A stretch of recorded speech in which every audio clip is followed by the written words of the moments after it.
Bem-vindos ao Mentes que Brilham, que hoje começa a falar da solidão na terceira idade. É que 9 em cada 10 idosos em tratamento médico sofrem de solidão. A conclusão é de um estudo do Sintesis: cerca de 91% dos idosos seguidos em cuidados de saúde primários revelam sentir algum isolamento, mas um terço reporta mesmo níveis graves de solidão. É meu convidado Paulo Santos, do Centro de Investigação em Tecnologias e Serviços de Saúde e também da Faculdade de Medicina da Universidade do Porto, a quem agradeço a disponibilidade de vir aqui ao Porto Canal ao Mentes que Brilham. E se calhar começávamos aqui por falar no nível da amostra para este estudo. Eu sei que entrevistaram 150 pessoas. Exatamente.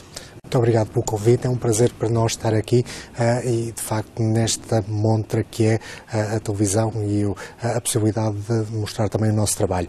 De facto, entrevistamos 150 pessoas residentes em Vila Nova de Gaia, que eram recrutadas ao nível dos cuidados de saúde primários, portanto, do centro de saúde onde normalmente recorrem e que demonstrou exatamente os valores e os números que já disse, 91% de solidão. De alguma forma, todos nós sentimos solidão no dia-a-dia, portanto, estes 91% de facto é um número marcante. Mas não é tão preocupante quanto isso. Preocupa-nos o outro. 33% a 32% da população, de facto, sofre níveis de solidão que são graves, são severos, não é? E este, sim, preocupa-nos porque depois interfere com tudo o que vai ser a sua própria vida, nomeadamente no acesso e na forma como acedem aos serviços de saúde. E quando nós falamos de níveis graves de solidão, podemos pensar que estes idosos acabam por estar polimedicados? Esse é um dos grandes problemas. Esse é o impacto que, de facto, nós estudamos. É que, efetivamente, estes níveis graves de solidão associavam-se a uma polimedicação. Há muitas formas de medir o estado de saúde das pessoas. Nós utilizamos este. Assim, e significa que têm mais doenças? Não. Significa que sentem mais as doenças que têm e que, portanto, acabam por andar e acabam por recorrer aos serviços de saúde como forma também de combatar aquilo que é a rede social, que muitas vezes não existe e que, portanto, muitas vezes acaba por ser combatada pelos serviços de saúde, onde de facto vão buscar e os serviços de saúde estão preparados para medicar. E este é de facto um problema para estas pessoas. Há um risco de sobremedicamento, não sei se é assim que se pode dizer para estes séniores. Há um risco de sobremedicação, há um risco de sobrediagnóstico, há um risco de facto de saírem dos serviços de saúde. Eu vou dizer se calhar uma palavra feia, mas saírem dos serviços de saúde pior do que ao que entraram. Assim, o que objetivamente é muito complicado, porque as pessoas procuram os serviços de saúde pensando que vão sair de lá melhor, com menos doenças. Menos doenças não significa obrigatoriamente mais saúde, e aqui é que está a diferença. É que efetivamente as doenças são tratadas, enfim, são orientadas, não obrigatoriamente saem de lá com mais saúde. E com os dados em cima da mesa, o que é que podemos fazer, na sua opinião? Tendo em conta este cenário, este panorama, devemos pensar num novo tipo de políticas públicas, por exemplo, para apoio a idosos? Por onde é que poderá passar a resolução do problema? Devemos olhar para os determinantes. Assim, e os determinantes também os descrevemos no nosso trabalho. Assim, esta solidão está associada naturalmente ao isolamento, a questão do isolamento é importante, e naturalmente que o ter uma esposa, um companheiro, um marido com quem vive e com quem partilha o dia-a-dia, pois naturalmente isto diminui a percepção de solidão. Mas depois tem a ver também com questões sociais, questões do rendimento disponível, questões da forma como obedecem ao seu dia-a-dia. A escolaridade também influencia? A escolaridade que influencia, a questão da disfunção familiar aqui também muito importante e, portanto, tudo isto acaba por interferir. Provavelmente temos que receitar mais a estas pessoas uma abordagem social, temos que ter uma atenção especial, especialmente orientada para a abordagem social destas pessoas, porque isso, de facto, depois vai interferir naquilo que é a forma como elas entendem e percepcionam a sua saúde e o seu estado de doença. Há alguma idade que seja mais crítica, a partir dos 80, por exemplo? A idade é crítica e não há, vamos entender isto, sim, isto é um contínuo, não é? Portanto, vai evoluindo ao longo do tempo.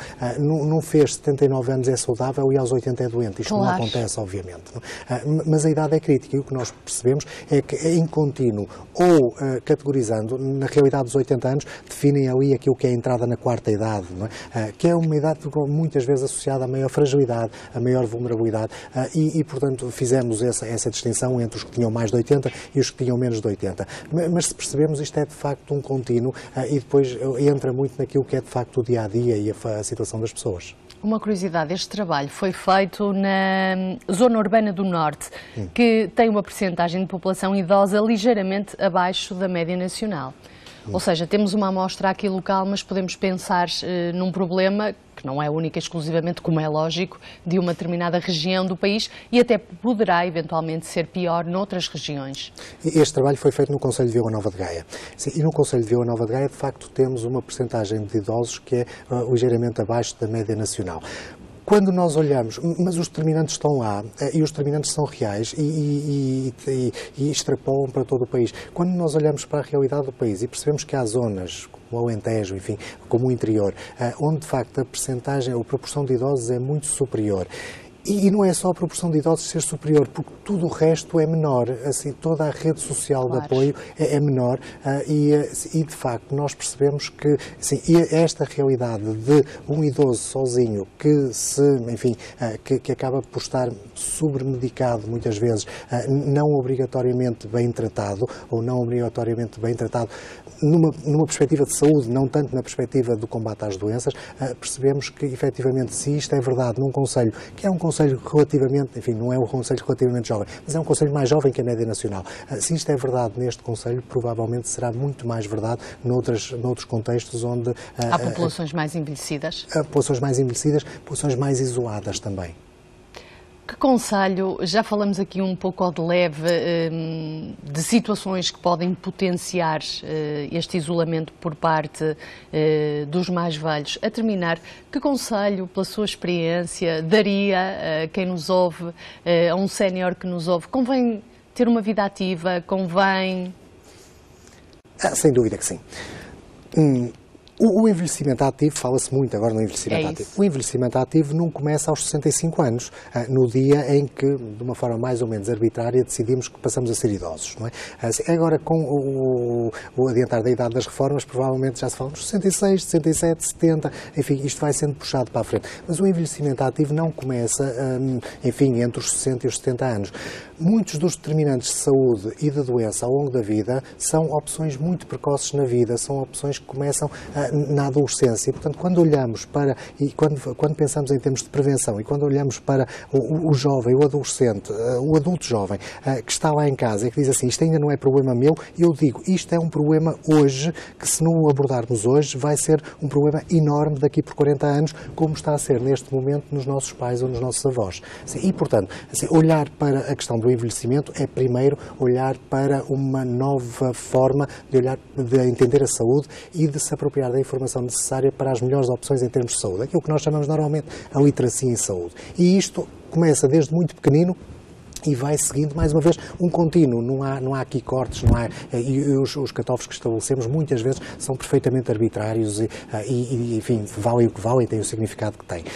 E, portanto, neste contínuo, se começarmos na infância, naturalmente vamos chegar aos 65 anos e somos ativos porque sempre fomos durante a vida.